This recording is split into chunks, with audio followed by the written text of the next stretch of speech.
आता ही केस जी आहे ती सगळ्या पुणेकरांसाठीच नाही तर महाराष्ट्रातल्या सगळ्या लोकांसाठी एक महत्त्वाची केस ठरत आहे. कारण की याच्यामध्ये ज्या पद्धतीने रस्त्यावर बेदरकारपणे वाहन चालवून एका ज्युव्हेनाईल मुलाने, जो बालक आहे वयाने 18 वर्षाच्या आत, त्यांनी अपघात केलेला आहे आणि अपघातामध्ये दोघा निष्पापांचे जीव गेलेले आहेत.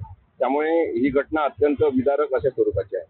आता एकीकडे आपण हा भावनिक मुद्दा म्हणून पाहू शकतो की ही केस कोणीही एक जो जो संवेदनशील माणूस असेल त्याला पटणार नाही की असे हे लोक वागतात आणि त्या श्रीमंतांसाठी वेगळाच न्याय देण्यात येतो. त्याचा आपल्याला राग येणं साहजिक आहे. परंतु वकील म्हणून, कोर्टाच्या प्रक्रिया म्हणून आपण याच्याकडे पाहिलं, जे कलम लावलेले आहेत त्याच्यानुसार जामीन द्यायचा की नाही असं ठरत असते.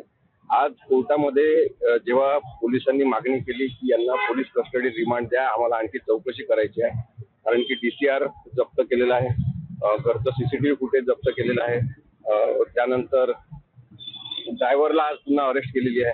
या सगळ्यांचं इन्व्हेस्टिगेशन करायचं आहे. मोबाईल त्या मुलाच्या वडिलांचा म्हणजे विशाल अग्रवालचा जप्त केलेला आहे, त्याच्यामधलं अनालिसिस करायचं आहे. आता या सगळ्या गोष्टींसाठी सगळ्या आरोपींना अटक करून ठेवायची काही आवश्यकता नाही असं कोर्टाचं म्हणणं पडलं, किंवा त्यांना जे सांगण्यात आलं बाकी आरोपीच्या वकिलांतर्फे, तेव्हा त्यांना हे म्हणणं पडलं की यांना सगळ्यांना अटकेत ठेवण्याची गरज आहे आणि त्यामुळे मॅजिस्ट्रियल कस्टडीमध्ये ठेवून त्यांचं इन्व्हेस्टिगेशन होऊ शकते. आणि म्हणून त्यांना 7 तारखेपर्यंत MCR दिलेला आहे. आणि MCR झाला की त्याचा अर्थ हा सुद्धा आहे की आता उद्या ते जामीनचा अर्ज करतील आरोपीतर्फे आणि त्यांना काही दिवसात जामीन सुद्धा मिळेल. फक्त आता हे बघावं लागेल की काय कडक अटींच्या आधारे जामीन देण्यात येतो.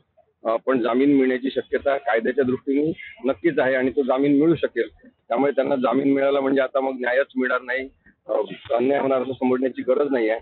केस चांगल्या पद्धतीने चालली पाहिजे, आरोपींना शिक्षा झाली पाहिजे. यासाठी समाजाने कायद्याची प्रक्रिया आणि आपल्या भावना यांचा एकत्रित विचार करणं